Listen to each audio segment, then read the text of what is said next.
नमस्कार, मी राजेंद्र शहापूरकर आणि आपण पाहतात बुलंद, निर्भीड आवाज जनतेचा.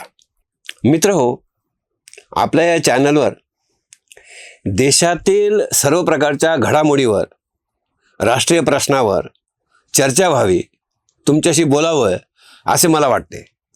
त्यामुळेच मागच्या तीन चार जे एपिसोड आहे हे याच पद्धतीचे आहे. म्हणजे रोजचे रोज संजय शरद यांचे विषय थोडे बाजूला ठेवले आहेत. आजही आपण उद्या म्हणजे गुरुवार दिनांक 23 एप्रिल रोजी पश्चिम बंगालमध्ये होणाऱ्या विधानसभा निवडणुकीच्या पहिल्या टप्प्यातील 152 आणि तामिळनाडू विधानसभेच्या सर्व 294 जागासाठी जे मतदान होणार आहे, म्हणजे त्या संदर्भात आपण चर्चा करणार आहोत. केरळ, आसाम राज्यात आणि केंद्रशासित पांडिचेरीमध्ये यापूर्वीच 9 एप्रिलला निवडणुका पार पडल्या आहेत. उद्या आपल्या महाराष्ट्रातील बारामती आणि राहुरी पोटनिवडणुकीसाठी सुद्धा मतदान होणार आहे. राज्यातील या दोन्ही निवडणुकीचा निकाल तसा ठरलेलाच आहे. पण असे असले तरी बारामतीत सुनेत्रा पवार उमेदवार आहेत आणि त्या राज्याच्या उपमुख्यमंत्री आहेत म्हणून महत्त्वाचे आहेत. त्यांचा विजय तर निश्चित आहेच, पण राहुरीतून सुद्धा दिवंगत आमदार शिवाजीराव कर्डिले यांचे चिरंजीव निवडून येणार याबद्दल कोणाला शंका असण्याचे तसे काही कारण नाही. तर तामिळनाडू विधानसभेच्या 234 आणि पश्चिम बंगालमधील 294 पैकी पहिल्या टप्प्यात 152 मतदारसंघात उद्या मतदान होणार आहे. भविष्यातील राजकारणाच्या दृष्टीने ही अत्यंत महत्त्वाची अशी निवडणूक आहे. तामिळनाडूमध्ये एकाच टप्प्यात सर्व 234 मतदारसंघात मतदान होणार आहे. तामिळनाडूत 5,67,07,380 मतदार असून त्यापैकी 2,77,38,925 पुरुष तर 2,89,60,838 महिला आणि 7,617 तृतीयपंथी मतदार आहेत. तर 243 मतदारसंघात 4,600 उमेदवार रिंगणात आहेत. त्यापैकी 442 महिला उमेदवार आहेत. तामिळनाडूमधील आजच्या वातावरणाचा वेध घ्यायचा झाला तर या निर्णायक क्षणी विजय थलपती हा घटक राज्याचे भवितव्य ठरविणार आहे असे दिसते. त्याला पाहण्यासाठी अफाट गर्दी होत आहे. पण ही गर्दी मतदानात परिवर्तन होणार का आणि होणार असेल तर किती टक्के होईल यावर सत्तारूढ दमुक आणि अण्णा दमुक यापैकी कोण सत्तेवर येईल हे ठरणार आहे. म्हणजे विजयच्या पक्षाने 20% जास्त मतदान घेतले तर अण्णा दमुक बरोबरच स्टॅलिनसाठी सुद्धा अवघड होऊन बसणार आहे. अर्थात येथेही लाभधारक योजनांचा भडीमार केला गेला आहे. म्हणजे अण्णा दमुकेने घरोघरी रेफ्रिजरेटर देण्याचा तर सत्तारूढ दमुकाने 8,000 रुपयाचे कुपन देण्याचे आमिष मतदारांसमोर ठेवले आहे. अर्थात लाभाची ही लालूच म्हणजे भारतीय निवडणुकीचा एक अविभाज्य असा भाग बनत चालला आहे. या लाभधारक योजनेचा जनक कोण याचा शोध घेण्याचा एक विचार आहे. बघूया कसं जमतं तर. मात्र मतदारांना थेट लाच देण्याच्या या प्रकाराची जन्मभूमी मात्र दक्षिणच असावी असे वाटते. तसं पाहायला गेले तर पश्चिम बंगालमध्ये सुद्धा हाच खेळ सुरू आहे. ममता बॅनर्जी 1,500 महिना देणार तर आम्ही 3,000 देऊ असे भाजप बंगालमध्ये सांगत आहे. तर असो, पश्चिम बंगालमध्ये विधानसभेच्या 294 जागापैकी उद्या गुरुवारी पहिल्या फेरीत 152 जागांवर मतदान होणार आहे.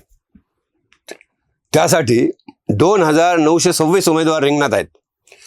सुमारे 3,60,77,171 मतदार असून या मतदारांमध्ये 1,84,99,496 पुरुष तर 1,75,07,000 77,210 महिला आणि 465 तृतीयपंथी आहेत. पश्चिम बंगालमधील निवडणुकीमधील जो रक्तरंजित परंपरा लक्षात घेऊन यावेळी तेथे फक्त 2 फेऱ्यात मतदान होणार आहे. उद्या गुरुवारी पहिल्या टप्प्यात दक्षिण आणि पश्चिम बंगालमधील पुरुलिया, बांकुरा, झाडग्राम, पश्चिम मेदिनीपूर, दक्षिण 24 परगणा या जिल्ह्यातील मतदारसंघ येतात.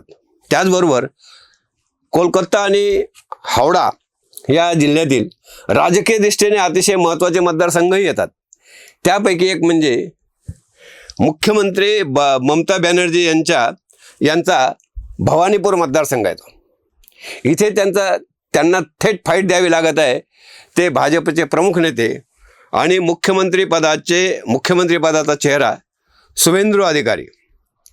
अतिशय चित्तथरारक अशी लढत ठरणार आहे.